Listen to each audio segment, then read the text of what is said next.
Welcome students to Principles and Practice of Management.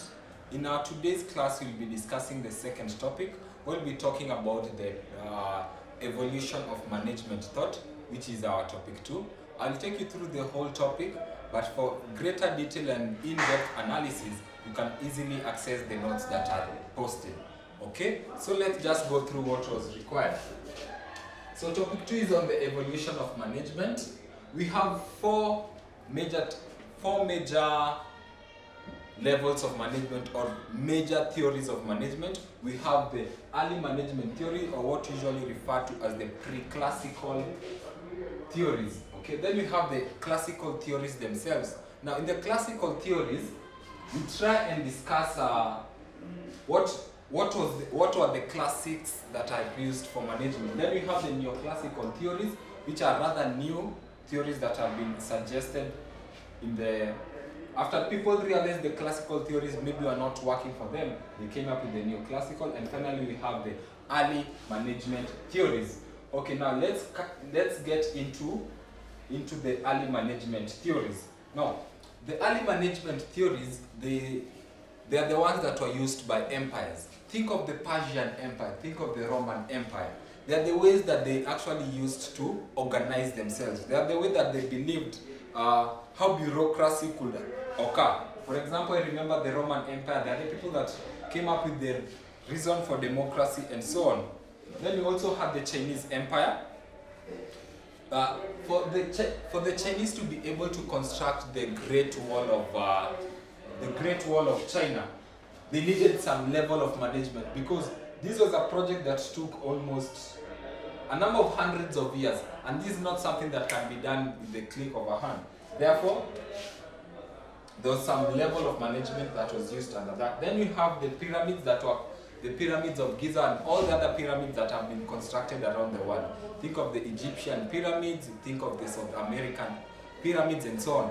These were instances that showed that there had to be some level of organization for you to be able to do that.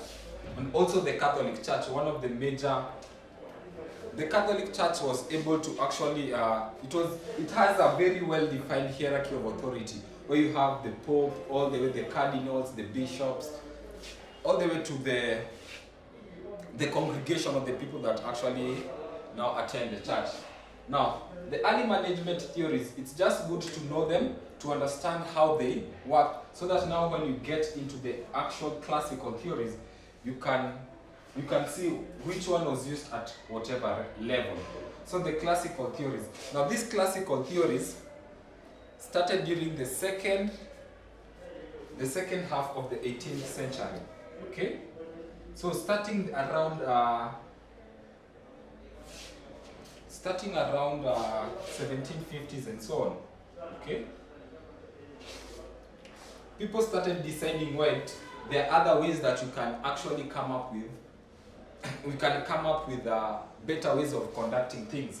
So the classical theories, this was during the Industrial Revolution. During the Industrial Revolution.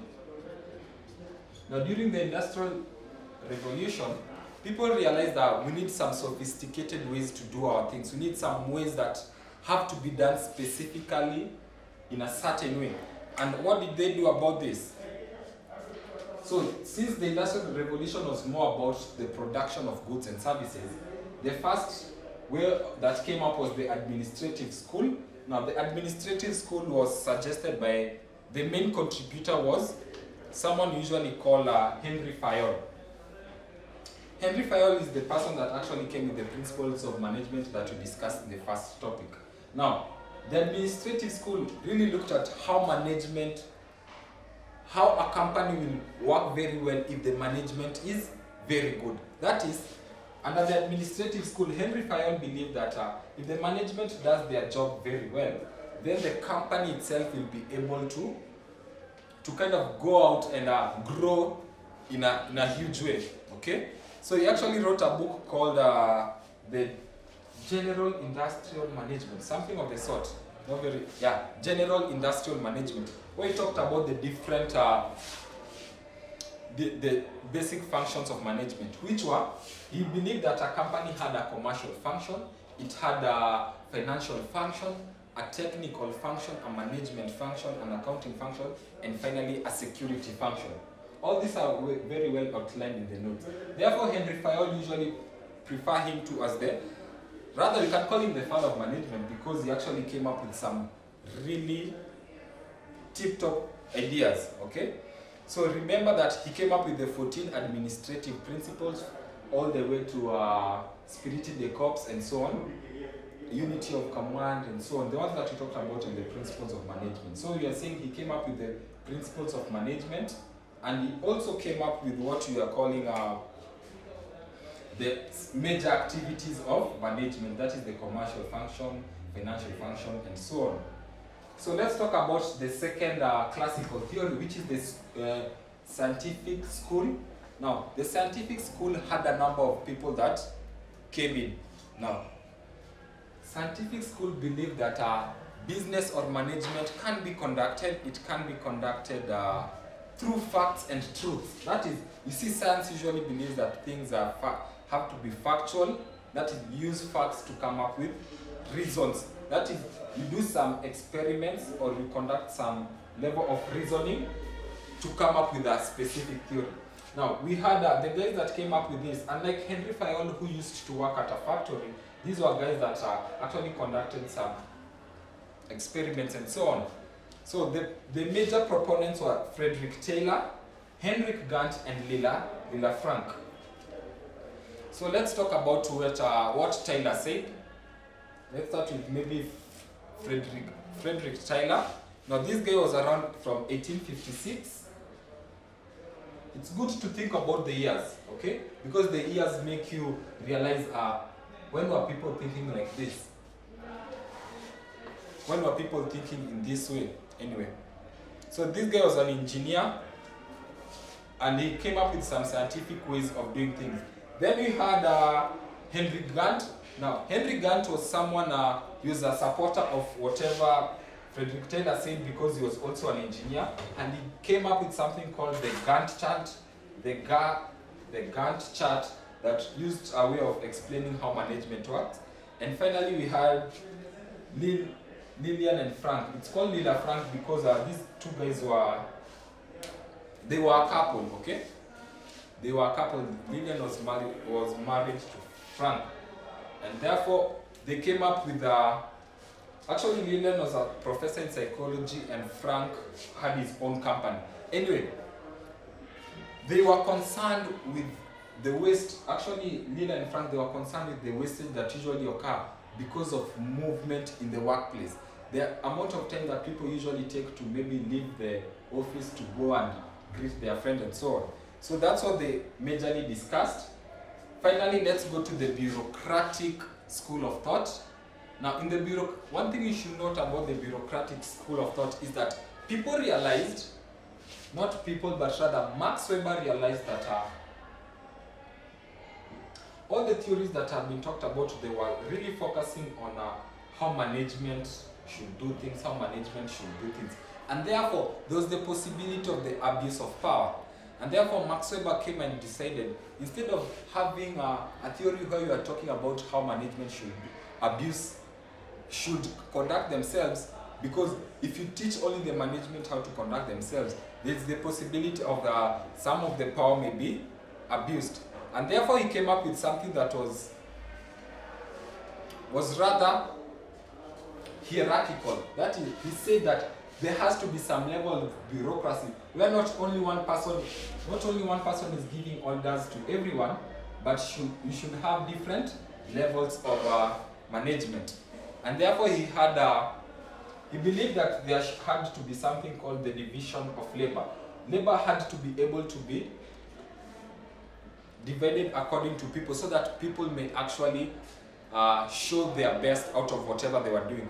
He required that there to be some level of technical expertise. He didn't want Max Weber realized that if you let one person make all the decisions in a company, there's the possibility of them conducting nepotism, corruption, and so on. He talked about the need for that level of accountability. So that was all under the classical theories. Let's now go to the neoclassical theories. Now the neoclassical theories realized that these earlier theories, the classical and the early management theories, or the pre-classical theories, they really thought of people as they thought that people were machines, things that just have to do work. But however, under the neoclassical, they realized the need of treating people as independent beings that had their own psychology and physiology. Therefore, this school of thought really looked at the physiology and the psychology that a person or a group of people usually portray in an organization. Because guys are not machines. What may be working very well for this group of people may not be working very well for another group of people. Therefore, the neoclassical theorists came up with two ways. They came up with the human relation and the behavioral school of thought. The human relation school of thought. Actually, when you're calling them schools, remember they are schools of thought, or the way people actually think. So let's talk about Elton Meyer and the experiments he conducted. Now, Elton Meyer was a professor, and he conducted an experiment where he used some ladies that were working in a sewing machine, a sewing company, a company that does some threading and makes some garments and so on. And he realized that some of the conclusion was that the emotions that people usually have at work are actually a better way of getting the best results out of things. That is, unless you are able to look at the emotional chain reaction that usually occurs, because if the boss is angry, it boils down all the way to all the workers that are working in that company. And realize that informal or unofficial working groups, the guys that are friends after work are the people that are actually able to do more work outside of work. That is, they have their output is much better. He realized that when the management empowered the people, it actually helped them. Then we had McGregor's theory X and theory Y. Now, remember you're saying that these theories look at the psychology of people. Now, according to McGregor's theory X, he believed that people are generally lazy and they have to be pushed. It was rather a pessimistic. We could call it a pessimistic